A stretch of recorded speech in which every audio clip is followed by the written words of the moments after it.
Olá, muito boa tarde, boa terça-feira, são 15h30, vamos novamente abrir as portas de mais um consultório.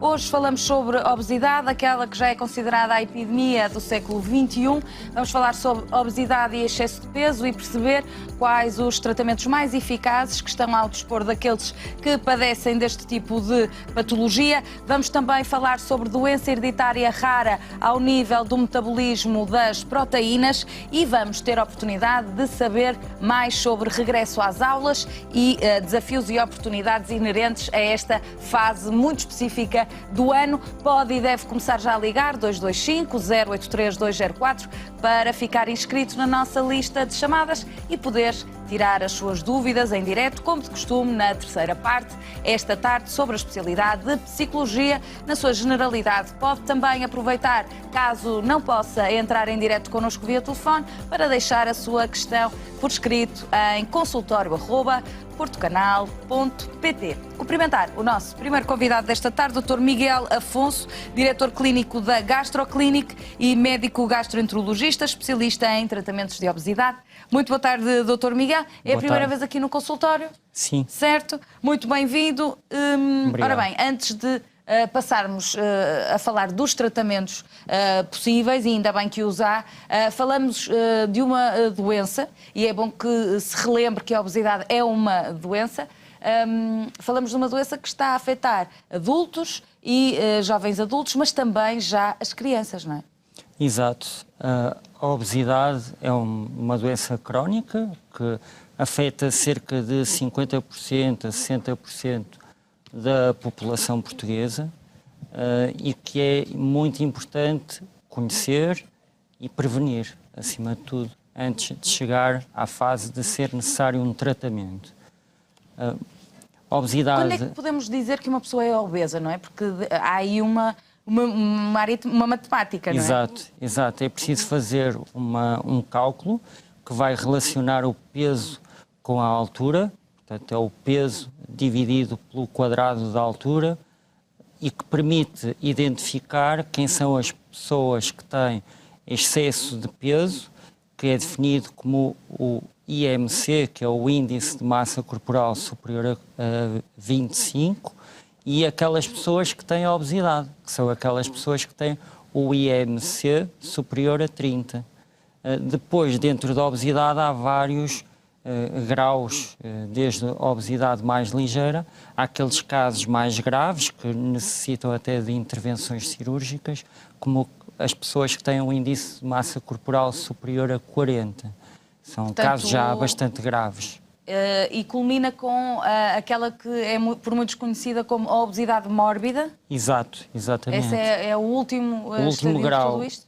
Mas é muito importante reconhecer o problema antecipadamente e evitar que as pessoas cheguem a esse ponto. E nesse ponto de vista é importante conhecer porque é que as pessoas ganham excesso de peso e obesidade. No fundo, o que acontece em 75% dos casos, e a obesidade é uma doença que tem múltiplos fatores, é uma doença multifatorial, em 75% dos casos as causas são ambientais. O que é que isto significa? Significa que são causas não relacionadas com a genética, com o fator hereditário, mas sim com a alimentação, com o estilo de vida mais sedentário, com a privação do sono e com o stress. Estes são os 4 fatores principais para a população estar a ficar tão obesa. Porque quando nós não dormimos bem, por exemplo, vamos estimular mais produção de uma hormona que se chama grelina, que é a hormona do apetite. E sabemos, por exemplo, que há estudos que mostram que as pessoas que trabalham por turnos tendencialmente são mais obesas, precisamente porque há uma desregulação do ciclo normal.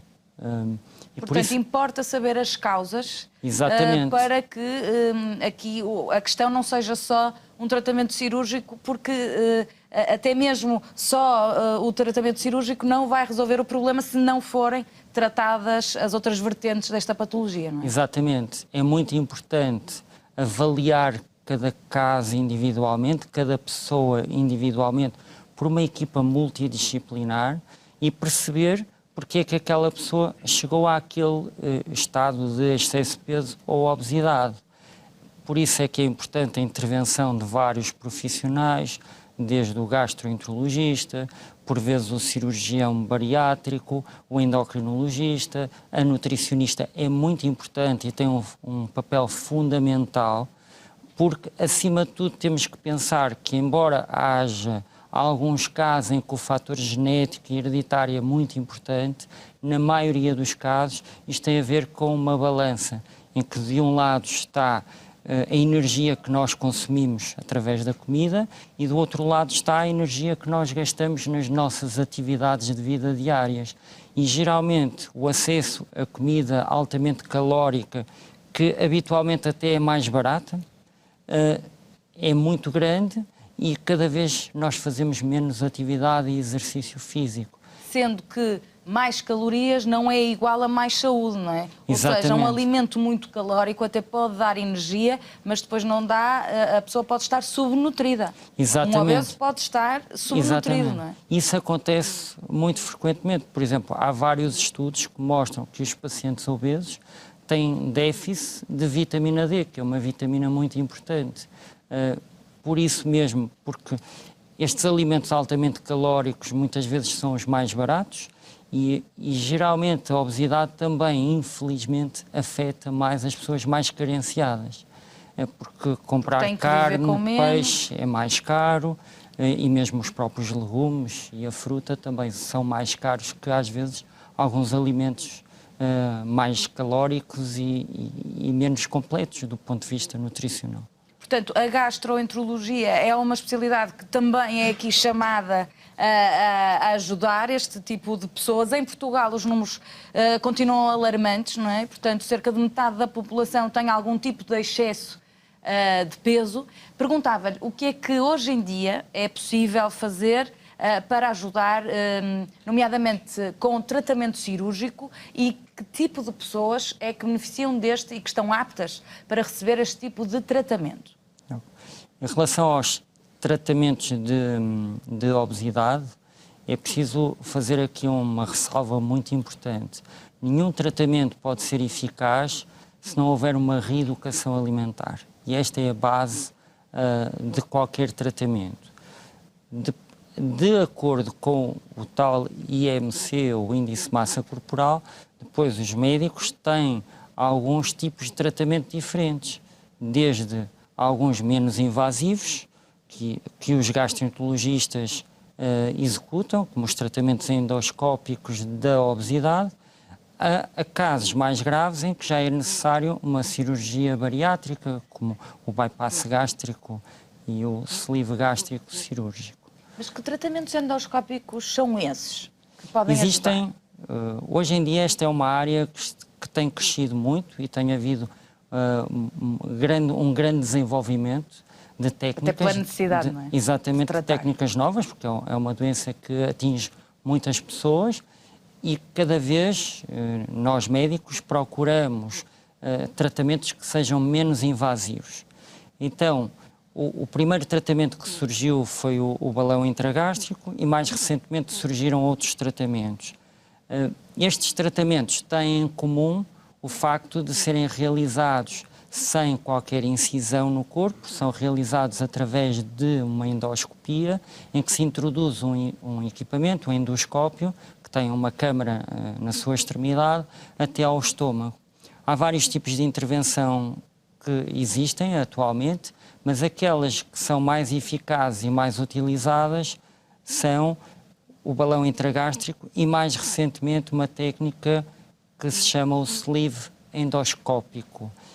Esta técnica, e se calhar poderíamos mostrar um vídeo para exemplificar. Sim, o Dr. Miguel trouxe vídeos para exemplificar e com imagens às vezes também é mais fácil para seguirmos o seu raciocínio. Nós vamos começar a passar os vídeos, mas pode continuar o seu raciocínio, portanto, através de uma endoscopia, não é? Exato. Que normalmente achamos que é apenas e só um exame, pode-se fazer então o tratamento. A endoscopia hoje em dia já tem a capacidade de executar vários tipos de tratamento a nível gastrointestinal. No caso dos tratamentos da obesidade, o que se procura é fazer alguma alteração em termos do funcionamento do estômago, no sentido de criar saciedade ao paciente. Portanto, aquilo que estamos a ver agora é o sleeve endoscópio. Exato. Em que é introduzido o endoscópio até ao estômago, e no estômago este endoscópio, que tem um equipamento próprio, permite suturar e reduzir o tamanho do estômago. O tamanho do estômago assim será reduzido cerca de 3 vezes e, portanto, o paciente, ao conseguir ingerir menor quantidade de alimentos, vai reduzir a ingestão calórica e, em conjunto com o acompanhamento com a nutricionista, vai reaprender a comer, comendo menos. Por isso é que tem que haver este acompanhamento, porque não adianta estar a fazer este tipo de procedimento e continuar a comer bastante e mal, isso é não é? obrigatório. Porque às vezes nem é... É obrigatório. Mas aqui então há esta sensação real de saciedade, ou seja, a pessoa sente-se satisfeita mais cedo, não é? Exato. O que acontece, e houve vários estudos que foram avaliar a saciedade após este tipo de procedimentos, que o paciente, quando ingere com menor quantidade de alimentos, sente o mesmo grau de saciedade do que sentiria antes comendo uma maior quantidade de alimentos. No entanto, é muito importante o paciente estar motivado e perceber que o procedimento por si só não vai fazer tudo, que é preciso realmente mudar. Pela lógica, se aqui o que varia de facto é a quantidade que se tolera, se comer menos quantidade, mas muito calórica, não vai perder peso também, não é? Exatamente. Porque a capacidade de absorção de calorias é a mesma, Vamos não é? imaginar se alguém que beba muita Coca-Cola, por exemplo, que é um refrigerante que tem muito açúcar, tem o volume do estômago restrito.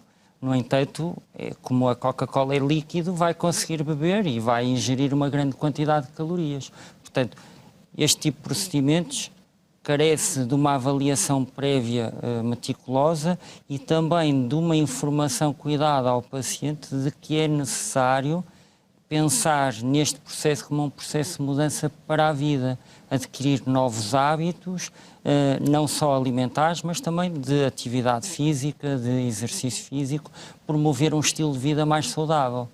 Aqui não reside nenhum milagre, aqui é apenas mais uma ajuda, mas depois tudo o resto também tem que mudar, não é? Claro. Para além do sleeve endoscópico, temos também um outro procedimento que é o chamado balão ajustável. Exatamente. O balão intragástrico é um dispositivo de silicone que é introduzido através de uma endoscopia, como estamos a ver no vídeo, no estômago vazio, e no estômago nós vamos preencher esse balão com líquido, com soro fisiológico. Assim, o balão vai ocupar uma parte do estômago e vai ajudar o paciente a sentir-se mais saciado. É um processo que é como uma endoscopia com sedação, dura cerca de 15 minutos. É um processo mais rápido e menos invasivo do que o primeiro, que é feito a nível hospitalar. Este procedimento é um procedimento de 15 minutos, como eu dizia, sendo que o balão vai ajudar o paciente a sentir-se mais saciado e, em conclusão, mudar os seus hábitos alimentares e aprender a comer de uma forma mais saudável. Portanto, aqui volta a colocar-se exatamente a mesma questão. O balão está lá para fazer volume, vamos dizer assim, para dar uma sensação de saciedade, para que a pessoa não tenha necessidade de comer tanta quantidade, mas tudo o resto tem que mudar, não é? Exatamente. Isto é um trabalho em equipa, em que o paciente faz parte dessa equipa. E nós procuramos sempre promover isso, que o paciente sinta que é uma parte ativa da solução do seu problema e que nós, médicos, profissionais de saúde, nutricionistas, estamos a ajudá-lo a chegar a esse objetivo, com a ajuda de um procedimento que vai ser também uma ajuda para que o paciente consiga aderir, porque a maior parte das vezes... Às vezes vendo com resultados... Exatamente. Mais rapidamente, se calhar dá uma motivação. Os pacientes que vêm executar estas técnicas são aqueles que já passaram por inúmeras dietas e não não conseguiram ter resultados e, portanto, precisam de uma ajuda adicional. E sob esse ponto, exatamente. Devido já estão massacrados, vamos dizer assim, com tanta tentativa. Porque e a motivação vai baixando. É difícil só com dieta conseguir perder 20, 30 quilos. É bastante difícil. Então este tipo de procedimentos são uma ajuda importante para que a pessoa consiga manter consistência na mudança dos hábitos, sentindo menos fome. Porque a fome é aquilo que mais dificulta o paciente a manter consistência na dieta. Porque acaba por... E depois a fome já se confunde fome com a saciedade e às vezes a pessoa acha que tem fome, mas depois são vários processos. Acredito também que haja aqui uma importância dada à psicologia. Sem dúvida, é muito importante o paciente estar motivado, porque manter... o paciente manter-se fiel ao tratamento e à mudança depende também da parte emocional e muitas vezes os maus hábitos alimentares têm a ver com fatores emocionais. Se estivermos mais estressados, se tivermos um problema no trabalho ou na família, muitas vezes a comida é o nosso conforto. E então, há um efeito, um fator compensatório, de alguma forma, não é? Porque alguns alimentos, principalmente os mais calóricos, dão prazer, eles estimulam a libertação de uma substância que é a dopamina, que a dopamina é a substância da felicidade, digamos assim, e, portanto, é preciso estar muito presente com os pacientes para ajudá-los a sentirem-se apoiados e motivados ao longo de todo o processo, que é um processo que deve demorar, no mínimo, este acompanhamento 1 ano. Portanto, este não deve ser um processo solitário, não é? Não. Também convém que mesmo a família perceba de que tratamentos é que se está a falar. Perguntava-lhe, a grande vantagem destes 2 tipos de tratamento, por endoscopia, face aos tratamentos cirúrgicos em que tem que haver uma incisão, etc. Quais as grandes vantagens destes em relação aos outros mais invasivos, vamos dizer assim?